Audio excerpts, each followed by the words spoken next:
Welcome to Lanka today news. இது இன்றைய உலக செய்திகளின் தொகுப்பு. முதலில் தலைப்புச் செய்திகள். லெபனானில் இஸ்ரேல் தாக்குதல், ஹிஸ்புல்லா தலைமை தளபதி பலி. 10,000 ஆண்டுகளுக்கு பின் முதல் முறையாக வெடித்த எரிமலை. அமெரிக்காவின் எச்சரிக்கையால் வெனிசுலாவுக்கு செல்லும் விமானங்கள் ரத்து. சிறார்கள் சமூக ஊடகங்களை பயன்படுத்த தடை விதிக்க மலேசிய அரசு முடிவு. பள்ளி செல்லும் அகதி பிள்ளைகளை தங்கள் நாட்டுக்கு போகும்படி கூறுவதால் உருவாகியுள்ள கலக்கம். பாகிஸ்தானில் துணை இராணுவ தலைமையகத்தில் தற்கொலைப்படை தாக்குதல், 3 இராணுவ வீரர்கள் பலி.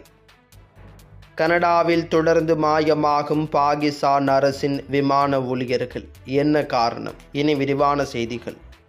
கிழக்கு ஆப்பிரிக்காவில் அமைந்துள்ள நாடு எத்தியோப்பியா. இந்த நாட்டின் அபார் மாகாணத்தில் ஹேலி குப்பி என்ற எரிமலை காணப்படுகின்றது. எரித்திரியா நாட்டின் எல்லை அருகே இந்த எரிமலை அமைந்திருக்கின்றது. இதனிடையே ஹேலி குப்பி எரிமலை கடந்த 10,000 ஆண்டுகளாக எந்தவித வெடிப்புமின்றி அமைதியாக இருந்து வந்தது. இந்த நிலையில் 10,000 ஆண்டுகளுக்கு பின் முதல் முறையாக ஹேலி குப்பி எரிமலை இன்று வெடித்து சிதறியிருக்கிறது. எரிமலையிலிருந்து பல கிலோமீட்டர் தூரத்திற்கு கரும்புகை வெளியேறி வருகிறது. எரிமலை வெடிப்பால் லாவா எரிமலை குழம்பும் வெளியேறி வருகிறது. இதனால் அந்த பகுதியில் உள்ள மக்கள் பாதுகாப்பாக இருக்க அறிவுறுத்தப்பட்டிருக்கின்றனர். உலகம் முழுவதும் குழந்தைகளை சமூக ஊடகங்களின் தாக்கத்திலிருந்து பாதுகாக்க பல்வேறு நாடுகள் நடவடிக்கைகளை எடுத்து வருகின்றன. ஐரோப்பிய ஒன்றியம் முழுவதும் இதுபோன்ற தடையை முன்மொழிந்திருக்கிறது. சமூக ஊடகங்களால் குழந்தைகளின் மனநலம் பாதிக்கப்படுவதாக தொடர்ந்து புகார்கள் எழுந்து வருகின்றன. இதனிடையே 16 வயதுக்கு உட்பட்ட சிறார்கள் சமூக ஊடகங்களில் கணக்குகளை தொடங்கவோ பயன்படுத்தவோ ஆஸ்திரேலிய அரசு தடை விதித்துள்ளது. இது வரும் டிசம்பர் 10 முதல் அமுலுக்கு வருகிறது. இந்த நிலையில் 16 வயதுக்குட்பட்ட சிறார்கள் சமூக ஊடகங்களை பயன்படுத்த தடை விதிக்க மலேசிய அரசு தற்பொழுது முடிவு செய்திருக்கிறது. நிதி மோசடிகள், பாலியல் துஷ்பிரயோகம் போன்ற ஆன்லைன் அபாயங்களில் இருந்து சிறார்களை பாதுகாக்கும் வகையில் வழிமுறைகளை வகுத்து வருவதாக அந்த நாட்டு அரசு கூறியிருக்கின்றது. ஏற்கனவே டென்மார்க், நோர்வே உள்ளிட்ட நாடுகள் 15 வயதுக்குட்பட்டவர்கள் சமூக வலைதளங்களை பயன்படுத்துவதற்கு பல்வேறு கட்டுப்பாடுகளை விதித்திருக்கின்றமை குறிப்பிடத்தக்க விடயமாகும். ஜெர்மனியில் சிரிய அகதிகளுக்கு எதிராக உணர்வு அதிகரித்து வருகிறது. மழலையர் பள்ளிகள் மற்றும் பள்ளிகளில் படிக்கும் பிள்ளைகளை கூட உங்கள் நாட்டுக்கு போங்கள் என கூறுவதால் அகதிகளிடையே கலக்கம் உருவாகி இருக்கின்றது. ஒரு காலத்தில் போருக்கு தப்பி வந்த சிரிய அகதிகளை இருகரம் நீட்டி வரவேற்றார் ஜெர்மன் சான்சலராக இருந்த ஏஞ்சலா மெர்க்கல் என்பவர். ஆனால் இன்றைய சான்சலரான பிரெட்ரிக் மெர்சோ புலம்பெயர்தல் எதிர்ப்பு கட்சியான AFD கட்சிகளுக்கு மக்களிடையே வரவேற்பு அதிகரித்து வருவதை தடுக்க தானும் புலம்பெயர்தல் எதிர்ப்பு நடவடிக்கைகளில் ஈடுபட்டு வருகின்றார். சிரியாவில் யுத்தம் முடிவடைந்து விட்டது. சிரிய அகதிகள் தங்கள் நாட்டுக்கு திரும்பலாம் என மெர்ஸ் கூற துவங்கியுள்ள நிலையில் தற்பொழுது ஜெர்மன் மக்களிடையேயும் சிரிய அகதிகளுக்கு எதிரான உணர்வு அதிகரித்து வருவது தெரிய வந்திருக்கின்றது. சொல்லப்போனால் அகதிகளுக்கு எதிரான வெறுப்பு மேலோங்குவது போலும் தெரிகிறது. சிரிய அகதிகளுக்கான ஜெர்மன் கூட்டமைப்பின் தலைவரான நஹ்லா ஒஸ்மான் பள்ளிகளுக்கு செல்லும் சிரிய அகதிகளின் பிள்ளைகளிடம் நீங்கள் சிரிய நாட்டவர்கள், உங்கள் நாட்டுக்கு போங்கள் என கூறப்படுவதாக தெரிவிக்கின்றார். ஆகவே பிள்ளைகள் பயந்து அரபி மொழியில் பேசக்கூட தயக்கம் காட்டுவதாகவும் தெரிவித்திருக்கின்றார் அவர். அமெரிக்காவுக்கும் வெனிசுலாவுக்கும் இடையே நீண்ட காலமாக பகை இருந்து வருகிறது. இந்த நிலையில் கரிபியன் கடற்பகுதியில் போர் கப்பல்கள், போர் விமானங்களை அமெரிக்கா குவித்து வருகிறது. உலகின் சக்தி வாய்ந்த USS ஜெரால்ட் ஆர்போர்ட் என்ற விமானம் தாங்கி போர்க்கப்பலையும் அனுப்பி வைத்திருக்கிறது. இது போருக்கான அறிகுறியாக பார்க்கப்படுகிறது. இதனால் வெனிசுலா பதிலடி கொடுக்க ஆயத்தமாகி வருகிறது. அதன்படி சிறப்பு அவசர நிலையை அதிபர் நிக்கோலஸ் அறிவித்திருக்கின்றார். பிளான் இண்டிபெண்டன்சியா 200 என்ற திட்டத்தின் கீழ் நிலம், கடல், வான்வெளியில் பாதுகாப்பை பலப்படுத்த நடவடிக்கை எடுத்து வருகிறார். இந்த நிலையில் இராணுவ நடவடிக்கைகள் காரணமாக வெனிசுலா வான்வெளியில் பறக்கும்போது எச்சரிக்கையாக இருக்குமாறு அமெரிக்க பெடரல் விமான நிர்வாகம் தெரிவித்திருக்கின்றது.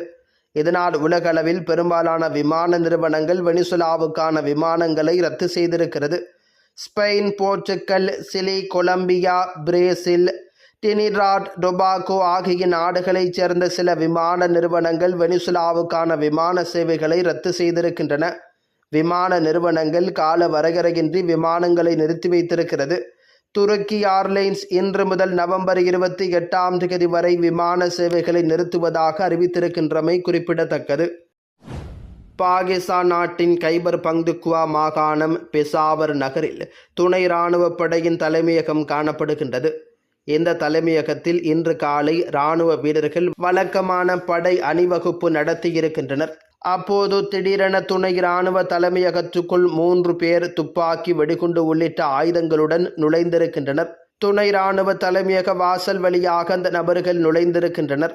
அப்போது ஒருவன் தனது உடலில் கட்டி வைத்த வெடிகுண்டை வெடிக்கச் செய்திருக்கின்றான். அவன் நடத்திய இந்த தற்கொலைப்படை தாக்குதலில் 3 இராணுவ வீரர்கள் பலியாகியிருக்கின்றனர். எஞ்சிய 2 பேரும் துணை இராணுவ தலைமையகத்துக்குள் நுழைந்து துப்பாக்கிச்சூடு தாக்குதல் நடத்த முயன்றிருக்கின்றனர். இதனை அடுத்து அங்கு பணியில் இருந்த வீரர்கள் அந்த இருவரையும் சுட்டு வீழ்த்தியிருக்கின்றனர். இந்த தற்கொலைப்படை தாக்குதலில் 3 இராணுவ வீரர்கள் உயிரிழந்த நிலையில் தாக்குதல் நடத்திய 3 பேரும் கொல்லப்பட்டதாக செய்திகள் வெளியாகியிருக்கின்றன. அதேவேளை தற்கொலைப்படை தாக்குதலில் 12 இராணுவ வீரர்கள் படுகாயமடைந்திருக்கின்றனர். அவர்கள் அனைவரும் உடனடியாக மீட்கப்பட்டு அருகிலுள்ள மருத்துவமனையில் சிகிச்சைக்கு அனுமதிக்கப்பட்டிருக்கின்றனர். இந்த தற்கொலைப்படை தாக்குதலுக்கு தெஹ்ரீக் தலிபான் பாகிஸ்தான் என்ற அமைப்பு பொறுப்பேற்றுள்ளது. ஆக்கிரமிப்பு இஸ்ரேல் ஹமாஸ் போராளிகளுக்கும் இடையே கடந்த 2 ஆண்டுகளாக போர் நடைபெற்று வந்தது. இந்த போரில் போராட்ட குழுக்களுக்கும் இஸ்ரேலுக்கும் இடையே பயங்கர தாக்குதல் நடவடிக்கைகள் மாறி மாறி இடம்பெற்று வந்தன. இந்த போரில் ஹமாஸை தாக்குவதாக கூறி இஸ்ரேல் காசாவில் உள்ள அப்பாவி பொதுமக்கள் மீது தாக்குதல் நடத்தியதில் 69,000க்கும் மேற்பட்ட அப்பாவி பலஸ்தீனர்கள் இதுவரை படுகொலை செய்யப்பட்டிருக்கின்றனர். இதனைத் தொடர்ந்து இரு தரப்புக்கும் இடையே போர் நிறுத்தம் அமலுக்கு வந்தது. அந்த போர் நிறுத்தத்திற்கு பிறகும் அந்த போர் நிறுத்தத்தை மீறி 240க்கும் மேற்பட்ட அப்பாவி பலஸ்தீனர்கள் மீது இஸ்ரேல் கொடூர தாக்குதல்களை மீண்டும் மீண்டும் நடத்தி வருகிறது. ஆனாலும் ஹிஸ்புல்லா மீண்டும் ஆயுதங்களை தயாரித்து தாக்குதல் நடத்துவதாக கூறி அந்த அமைப்பினர் மீது ஆயுத கிடங்குகளை குறிவைத்து இஸ்ரேல் அவ்வப்போது தாக்குதல்களை நடத்தி வருகிறது. இந்த நிலையில் லெபனான் தலைநகர் பெய்ரூட்டின் டஹியா மாவட்டம் ஹரட் ஹரிக் பகுதியில் உள்ள அடுக்குமாடி குடியிருப்பை குறிவைத்து ஆக்கிரமிப்பு இஸ்ரேல் நேற்று வான்வழி தாக்குதல் நடத்தியிருக்கிறது. இந்த தாக்குதலில் ஹிஸ்புல்லா அமைப்பின் தலைமை தளபதி ஹத்தம் அலி டபாடாபி உட்பட 5 பேர் படுகொலை செய்யப்பட்டிருக்கின்றனர். பாகிஸ்தான் அரசின் விமான நிறுவனமான பாகிஸ்தான் இன்டர்நேஷனல் ஏர்லைன்ஸின் ஊழியர்கள் கனடாவுக்கு சென்றங்கு மாயமாகி வருவது அதிகரித்து வருவதாக கூறப்படுகிறது. PIA நிறுவனத்தின் மூத்த விமான பணிப்பெண்ணான ஆசிப் நஜாம் கடந்த நவம்பர் 16 லாகூரிலிருந்து PK 789 என்ற விமானத்தில் டொரண்டோவுக்கு வருகை தந்திருக்கின்றார். நவம்பர் 19 அன்று லாகூருக்கு திரும்பும் PK 798 என்ற விமானத்தில் அவர் பணிக்கு வரவில்லை. இதுகுறித்து அவரிடம் நிறுவனம் தரப்பிலிருந்து தொலைபேசியில் கேட்டபோது உடல்நிலை பாதிப்பு என முதலில் தெரிவித்திருக்கின்றார். அதன் பின்னர் தனது மொபைல் போனை சுவிட்ச் ஆஃப் செய்துவிட்டு மாயமாகி உள்ளதாக தெரிவிக்கப்படுகின்றது. கனடாவில் இந்த ஆண்டில் இத்துடன் 3 PIA நிறுவன ஊழியர்கள் இதேபோல் மாயமாகி இருக்கின்றனர். இதேபோல் கடந்த ஆண்டில் 4 பேர், 2022-2023 காலகட்டத்தில் 8 பேர் என கடந்த 3 ஆண்டுகளில் 15 PIA நிறுவன ஊழியர்கள் கனடாவில் மாயமாகி இருக்கின்றனர். 2024 ஆண்டில் இஸ்லாமாபாத்திலிருந்து டொரண்டோவுக்கு சென்ற விமானத்தில் இருந்த மற்றொரு விமான பணிப்பெண் கனடாவில் காணாமல் போயிருக்கின்றார். அவரது அறையில் நன்றி PIA என்ற ஒரு செய்திக்குறிப்பு கண்டெடுக்கப்பட்டிருக்கின்றது. பாகிஸ்தானில் நிலவும் பொருளாதார நெருக்கடி, குறைந்த சம்பளம் மற்றும் PIAவை தனியார் மயமாக்கும் முயற்சியால் வேலை பாதுகாப்பின்மை ஆகிய காரணங்களால் இதுபோன்ற சம்பவங்கள் நிகழ்வதாக கூறப்படுகின்றது. கனடாவில் அகதிகளுக்கான சட்டத்தில் உள்ள சலுகைகளை பயன்படுத்தி இந்த ஊழியர்கள் அங்கேயே தங்கிவிடுவதாகவும் சந்தேகிக்கப்படுகிறது. விமான நிறுவன ஊழியர்களுக்கு மற்ற பயணிகளைப் போல் வழக்கமான விசா தேவைப்படுவதில்லை. கடந்த சில ஆண்டுகளில் பாகிஸ்தான் உட்பட பல்வேறு நாடுகளிலிருந்து பல்வேறு காரணங்களுக்காக கனடாவில் புகலிடம் கோர விண்ணப்பிப்பது அதிகரித்திருக்கின்றது. கனடாவில் புகலிடம் கோருவோரை எந்த சூழ்நிலையிலும் சந்தேகத்துடன் நடத்தக்கூடாது என்று சட்டம் கூறுகின்றது.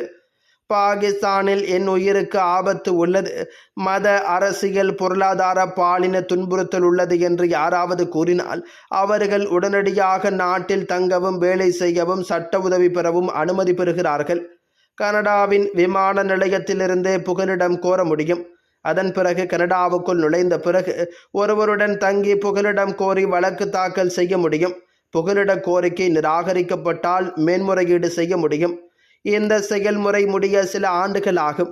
இதற்கு இடைப்பட்ட காலத்தில் கனடாவில் வேலை செய்யவும், இலவச மருத்துவ சிகிச்சை பெறவும், திருமணம் செய்து நிதியுதவி பெறவும் அனுமதி வழங்கப்படுகிறது.